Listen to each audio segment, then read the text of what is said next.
मुख्यमंत्री ठाकुर सुखविंदर सिंह हमारे साथ मौजूद हैं और ये जो उपचुनाव हैं विधानसभा चुनावों के बाद देखें, पहले उपचुनाव हुए 6 सीटों पर और अब 3 सीटों पर एक 100% स्ट्राइक रेट के साथ मुख्यमंत्री चल रहे हैं। इन चुनावों के परिणाम को कैसे देखते हैं? क्या संदेश जनता ने प्रदेश की राजनीति के लिए दिया है? देखिए, हिमाचल की जनता ने जो खरीदो फरोख्त की राजनीति है जो भारतीय जनता पार्टी ने शुरू की थी फरवरी में, उसको सबक सिखाने के लिए अपना मत दिया है। ऐसा पहली बार हिमाचल की राजनीति में हुआ जहां जनता की वोट से चुनी हुई सरकार को नोट के दम से गिराने की कोशिश की गई।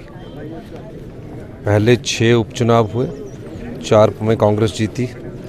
ये 3 जगह आज़ाद प्रत्याशी थे, इनको इस्तीफ़ा देने की ज़रूरत नहीं थी, लेकिन फिर भी इस्तीफ़ा दिया और 1 महीना ये हिमाचल की सीमा के अंदर नहीं आए और हिमाचल की सीमा के अंदर ना आकर ये 1 महीना हमारी सरकार को गिराने का राजनीतिक षड्यंत्र रचते रहे। लेकिन मैं धन्यवाद करना चाहूँगा हिमाचल की जनता का, देवी देवताओं का, भगवान के आशीर्वाद से आम जनता की सरकार आज फिर से 40 सीटें प्राप्त की है। जो 2022 में 40 सीटें थी, ये बहुत बड़ी बात है और हम उन सीटों को जीते हैं। ये तीनों भारतीय जनता पार्टी के गढ़ की सीटें थी। ये तीनों निर्दलीय विधायक जो चुनाव लड़ रहे थे, ये भारतीय जनता पार्टी के टिकट पर पहले चुनाव लड़ चुके थे। हम उन सीटों से जीते हैं जहां 25 साल से हम देरा में चुनाव नहीं जीत पा रहे थे, नालागढ़ में भी हम चुनाव नहीं जीत पा रहे थे। लेकिन इस चीज़ से कांग्रेस की सरकार को भी मजबूती मिली है और निश्चित तौर पर जो लोकतंत्र की भविष्य की हिमाचल की राजनीति की दिशा और दशा तय हिमाचल की जनता ने की है।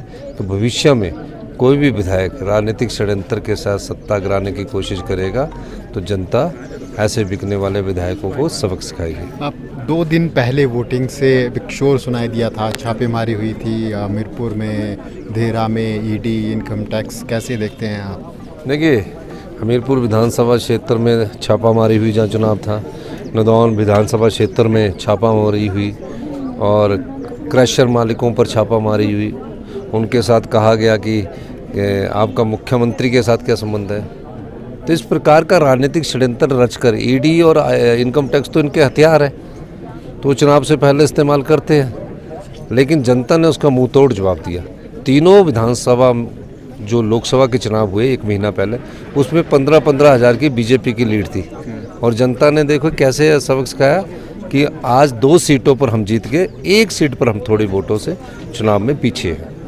उन राजनेताओं को क्या संदेश देंगे जो बार बार ये बयान कर रहे थे सरकार जा रही है, सीएम जा रहे हैं, बदलाव हो रहा है, अब जो अस्थिरता का माहौल था वो अब इन इलेक्शन के बाद क्या संदेश जनता की तरफ से? जनता को ठग रहे हैं वो। 4 जून को 2 सरकारें बनेंगी, 4 विधानसभा सीटें जीतकर हम फिर दोबारा आ गए, फिर दोबारा ठगने का काम कर रहे हैं। अब जनता को ठगने ना दीजिए। 3.5 साल हम आम जनता से जुड़े हुए काम करना चाहते हैं, महिलाओं के सम्मान से जुड़े हुए काम करना चाहते हैं, युवाओं के रोजगार से जुड़े हुए काम करना चाहते हैं। 5 साल बाद जनता तय करेगी किसकी सरकार बननी और किसकी नहीं बननी। ये जनता ने तय करना है, ये हमने नहीं तय करना है, ये हमारी कार्यप्रणाली पर। 5 साल तो आराम से काम करने दीजिए। जयराम ठाकुर जी को बहुत जल्दी लगी है, बोलना 5 साल सत्ता में रहे, 5 साल सत्ता ने आपको विपक्ष में बिठाया, विपक्ष की भूमिका निभाइए, हमें सत्ता पक्ष की भूमिका निभाने दीजिए।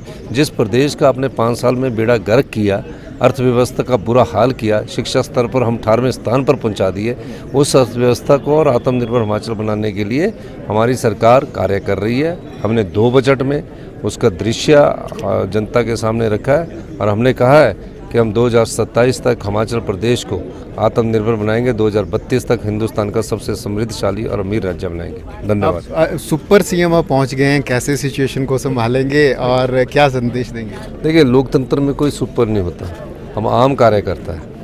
मैं तो 40 साल राजनीति में रहा। घर में तो जवाब देना पड़ेगा। नहीं, घर में ही जवाब देना पड़ेगा। घर में भी टिकट तब लिया, मजबूरी में ये हमको चुनाव लड़ना पड़ा, क्योंकि हाईकमांड ने कहा कि 1-1 सीट आपके लिए बहुत ज़रूरी है। तो उस मजबूरी में मेरी पत्नी ने कांगड़ा से चुनाव लड़ा है, दूसरे जिला से चुनाव लड़ा है। ये पार्टी हित में किया गया है। ये अगर मुझसे कहते तो मैंने पहले भी मना किया था, अभी भी मना किया था। लेकिन कई बार होता है कि जब सरकार चलानी होती है, 1-1 सीट बड़ी महत्वपूर्ण हो जाती है, तो हाईकमांड का हमने हुक्म माना। 2 बार सर्वे हुआ। अगर हम ये चुनाव न लड़ाते तो ये दोनों चुनावों में हमको और भी थोड़ा सा अगर तो एक दो सीटें भी हार जाते तो बीजेपी ने तो और हल्ला करना था। इनका तो दायित्व बनता ही है। पर मैं कहूँगा जयराम ठाकुर जी को कि आप विपक्ष की भूमिका निभाइए और ये बार बार गलत बयानबाजी करके लोगों को ठगना बंद करें। बिल्कुल, तो मुख्यमंत्री ठाकुर सुखविंदर सिंह हमारे साथ मौजूद थे और